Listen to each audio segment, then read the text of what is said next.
What is up, everybody? It's Destiny. It's your favorite host in the whole world. Welcome to my podcast, Real Talk. Today we have a special guest with us by the name of R.R. Bookman. R.R. Bookman is an author. R.R. Bookman has been writing since she was 12 years old.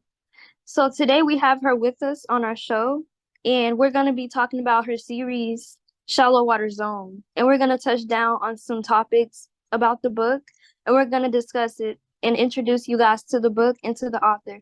So today I would like to introduce her. How are you doing, R.R. Bookman? I'm doing great. How are you? That's great. That's great. I'm doing well. So today I want to talk about your new series, Shallow Water Zone. So my first question before we get into the book, as an author, who's another author that inspired you, to want to do these things at such a young age and then, into your adult life? You actually wrote a book. So who inspired you? I would have to say that there are many writers that I admire, but it was one book in particular that I read that kind of encouraged me to write, and it was a book by B.B. Campbell, and it was, I believe, a 72-hour hold, and it talked about mental health, and mental health is something that I'm passionate about. So yeah, that was what inspired me. Okay, so I'm gonna touch on this real quick. I noticed how you mentioned mental health, and I would like to mention for anybody that's out there listening, if you're dealing with mental health problems, don't feel afraid, to reach out to anybody or to talk to anybody. You can always reach out to one of us if you're going through mental problems or, just anything like that. Don't be afraid to reach out because mental health is very important and you matter. So let's get into the shallow water zone. Book one. So, can you tell me a little bit about book one? Okay. I named it Shallow Water Zone because the shallow water zone, or I think it's intertidal zone, it basically means that it's the maximum interaction between biological resources. And to break that down into normal terms, what that means is in the shallow water zone, which is the area between the shore and the deepest part of the ocean, that's the area that contains the most changes. And animals have to adapt to those changes. And it kind of speaks about the character Caitlin in Shallow Water Zone. She's undergoing many changes that she has to learn to adapt to. She's a single mother. Well, she's not a single mother. She's a mother and a wife, and her husband is always on the road. So it's kind of like she's a single mother. She's having some problems in her marriage, and she has to learn how to deal with that and how to operate without him around most of the time. And so that's what book one takes a look at. It takes a look at that um, relationship between a husband and a wife, and what the requirements and expectations are in a marriage. Okay. Okay. So that's very understandable. I like the title Shallow Water Zone because when I think of that title, I can see water. It reminds me of like the ocean or, you Right. know, just like the beach life or something like that. So I really love the title, by the way. Thank you. Okay. So I heard that you mentioned Kate, aka Caitlin.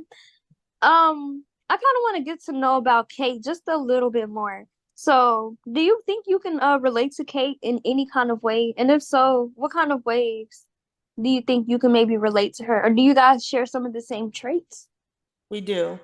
Caitlin is a mother of a boy. I'm a mother of a boy. Originally, when I wrote the story, though, back in 2009, I couldn't relate to Caitlin at all. But as time went on, I was I'm able to relate to her even more and more. So she's, like I said, she's a mother of an 8-year-old boy, and she tries to be present with him even though she's going through her own internal drama. And so That's what the book is basically about. She's a little insecure in her relationship with her husband, but Mhm. that's, I guess that's normal because he is a celebrity. He's a singer, and so Right. he's always on the road, and there's many women that he has exposure to. So the book kind of, O- follows her path on that. Okay. And as someone who has already read the book, by the way, book one, I would like to tell you, book one is my favorite book actually.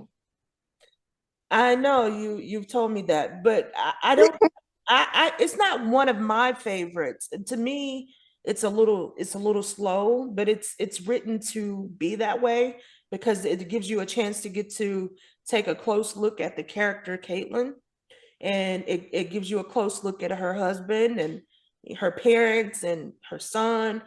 Um, but it's a bit more, I wouldn't say more intimate, but it's a closer look at the characters themselves. Right. Right. Okay. Okay, so my next question for book one. This is gonna be my last question on book one before we go into book two. I have a question for book one. So basically, I would like to ask, so you know how Kate, she's an insecure woman. Her confidence, she likes a high confidence. So I can understand why she likes this high confidence because, as her husband who's on the road around tons of women all over the world, I can understand where the confidence, the lack of confidence come in because, Right. he's traveling all over the world. It's like his celebrity life, he's putting more time into that versus the marriage. And so I can see how, her character is destroyed. So my question is this. Hmm. Is Trey affected in any way by his dad's, away from home life and, his mom's, broken character and, the marriage being rocky and, the two not really, seeing eye to eye. So does this affect Trey in any way? And if so, how would you say? It most definitely affects Trey in lots of ways. Trey is a child, and children, whether we realize it or not, they pick up on everything. And so when there's something going on at home or in a marriage or with one of the parents or with both parents, the kids are not in the dark about that. They are very aware. So I would say that yes, yes, he's affected by everything. And I feel that Caitlin is aware of that. Um, Mm-hmm. but it, you know, like I was saying to you before, um, this book is for the reader who is thinking about getting married and wants to take a look at their spouse and really see who they are and get that information and have a talk with them about what their expectations are and what the expectations are of themselves, because that is so important in a marriage. And Mm-hmm. most people just think about the wedding and that's it. But after the wedding, Right. you have a whole marriage that has to work and has to be able to function correctly. So it's so important to sit down and have this conversation, ahead of time. And Kate is the perfect example of why the conversation needs to happen before the marriage does. Okay, correct. So I agree with that.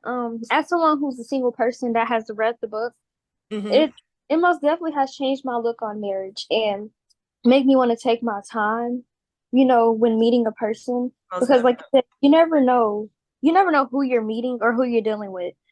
And when you marry somebody, you're making a commitment not only for yourself but for the other person as well. Right, And you have to make sure this is something that you both really want and, make sure that it can work out. right. And you have to make sure that both people are putting in equal effort into, Exactly. yeah, Exactly. Because the way I look at a marriage is, a marriage is like, you're binding two souls into one. exactly. So the relationship can be, it can't be 100 and one side 50. It has to be 50-50, equaling out to 100, or it's not going to work. Right. And That's very most much people, I've heard some people comment on that and say that, you know, it's never 50-50. But if it's never 50-50, that's not fair. Both people have to want it as much as the other person. No one person should be at 80 and another one at 40. You know, it's an equal, that's I think that that's why God says you have to be equally yoked. You have to both be in it 100%. I agree 100% because like you brought up that the other person has to want it as much as the other person, because how can one person want it more than you want it? You know? Mm-hmm. And So I it's most not definitely it's agree not with that. equal. Yeah. You don't want it to where one person wants it more than the other, because it's never going to work that way. Exactly. And so this is my last question, and then you know kind of a topic that I'm bringing in for the day. When you're dealing, when you have a child in this as well, people don't understand that the child can be really affected. You really can't read a child's emotions because they're a child and they're not really good at expressing, but I feel like, it can really affect the child. And just like Trey's affected, his Right. parents are through all of these things, but Trey's he's being affected by this. Right. I've read a few pages in the book, the way he reacted, so and said some things. So I most definitely believe that, when you're in a marriage and you have children and the marriage, is unbalanced, you're affecting not only your spouse but your child, and your Exactly. family down. So that's another thing as a single person reading that. Be careful who you have children with. Make sure this is something you both want, know Amen. what you're doing, be smart, and make sure, if when you first get married, be sure that this is something that you want, because once you're married, that's it. You can't just go back the next day and say, I don't want to do this anymore. You got your heart, you got the other person's heart involved, now you have a child involved. You have to be smart in these situations. You don't know who you're hurting or destroying. So that's my message for the day, for anyone who could relate to that. Just think about it before you do it. you Amen. know Yeah. God will send you that person, so there's no need to rush or force anything. If it's meant to be, then it will be. So we're not going to spend too much on that topic. So let's go ahead and talk about book two a little bit. So can you tell me like a little bit about book two? Okay. Book two focuses more on, well, in book one, she gets a phone call from her grandmother that she's ill. So she wants to go and check on her grandmother. So her mom and her, they go to California to check on the grandmother. And there's a series of events that take place when they get there. And one of the events that takes place is that she meets someone. And this person is a little bit different than anybody she's ever met before. He brings up some things in her, some questions in her that she's never even had questions about before. So he kind of, they have this spiritual connection. And so that meeting takes place and it changes the way that she sees everything. So that's probably book two and book three are my favorites, because we get into the meat of it all. Okay. So, like I said, book one's my favorite, but I as well, book two, I would say book two is my second favorite because I read it obviously. So I heard that you mentioned that, Kate meets somebody. So, and you said like she's never met anyone like this person before. So, do you think possibly this person could be Kate's soulmate, or is this just another guy that's trying to, lure Kate into a fake love and maybe steal her heart? That's for the reader to figure out. All I can Oh, say is that Kate views this person as an important part of her life. She views him as her sacred soulmate. So mm, yeah, it's pretty interesting. Book two is the meat of things. wow. So that's like the icebreaker. Okay, so I have another question for book two. So my next question for book two is whenever Kate makes it to California, are Mhm. her and Rayvon on good terms? Because I know I hear that you mentioned she meets another guy, and she's in a marriage. So Well, at this point, Kate and her husband are not getting along well at all. They haven't been in the same bed for months. So she's sexually frustrated. She has a lot of issues going on at the time of this meeting. yeah. So it's the reader is really intrigued and wondering if she's going to last through this meeting because for her to have such a strong connection to someone um, that she meets for the first time. And then she has the issue of being sexually frustrated and all of this other stuff that's going on. The reader has to wonder if she's going to last. Wow. So, Interesting. And so this is the last thing I'm going to say about book two. Um, so as somebody who read book two, I read book two. You know, book two is more of a spiritual kind of chapter. It has more spiritual chapters. yes, And as somebody who's spiritual, I really can relate to book two in many ways. Really spiritual, very spiritual. So if you're into spirituality or if you're just a spiritual person, like I really suggest that you read book two. And yeah, it really my eyes up to what soulmates mean. It speaks on manifestation. It talks about a lot of things, in spirituality. So I could say the book two it has taught me, a lot about spirituality and it has some events that I could possibly relate to. So I really suggest that you read first book one, then book two. So yes. let's go ahead and talk about book three. What can you tell me about book three? Book three is a closer look at what's happening in at the end of book two. Well, I don't want to give that away, but it's a continuation from book two, with the same characters, but there's an added element to book three.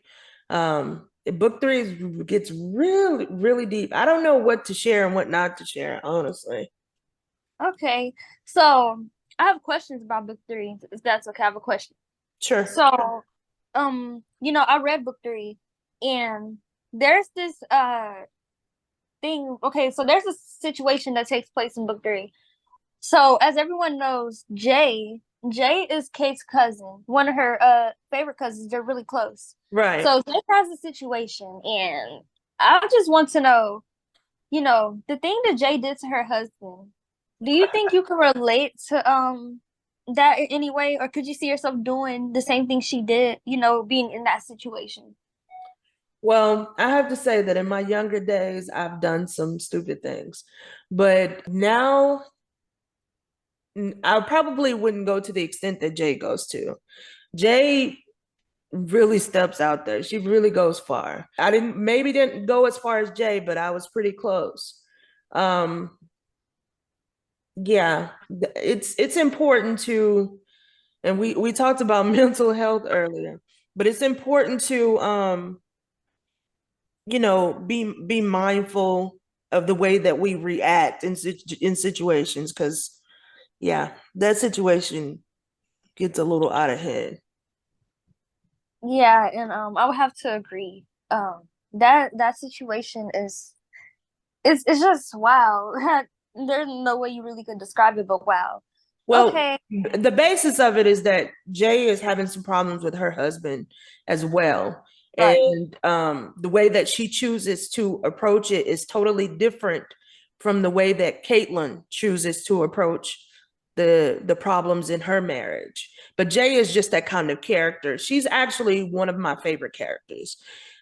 She speaks whatever comes to her mind. She don't Right. hold back anything. And Oh, no. Yeah. I wish that a lot of times I wish that I was that way. So but in this book I got to be her for a little while, so it was fun. Um but yeah, book three is an adventure. To me, book three is my most favorite. It's an adventure. It's a ride. Okay. I really like book three a lot, but book three has some sad parts in it. there's this one part in book three that kind of saddens me between I'm not gonna spill too much tea, but there's a part in book three that kind of saddens me because I was rooting for these two people, but something happens. Something really happens in book three. Who were you rooting for? Oh, you want me to share? Yeah, share. Okay, I was rooting for Bob and Kate. Oh, okay. Okay, I get it. Yeah, I Oh, mean, but I'm not gonna say that, Bob and Kate, anything bad happened with the two. But a spicy situation happens, I'm just gonna put this out there. Could Rayvon find out? Is Kate's marriage over? Um, is Bob married? Who knows what happens, but just notice something happens between these two. yeah, yeah. I'm not gonna say anything, but yeah, it's an interesting, like I said before, book three is an adventure. It's my favorite. It's my most favorite book, and it leaves people on the edge of their seats wondering, but it answers a lot of questions too, though. Okay. Okay then. So we're gonna leave it at that. We're not gonna spill too much about book three or book two, book one. We're just gonna leave it at that. So if you're interested in finding out more about what happens, in these books, I really highly suggest that you check them out. First start off with book one, work your way into two, and then finish off with three. So it's a really great series. Like I said, if you're someone who's into spirituality, wants to know about marriage, mental health, um, I highly suggest that, you check out this book because it really can, shine some light on a lot of those things. You really could learn. If anyone wants to know more, they can contact me through Facebook, or they may contact me at rrbookman.com. There are links to all of the three books on the website. So you can go directly, it'll take you directly to Amazon so that you can purchase the books. Okay.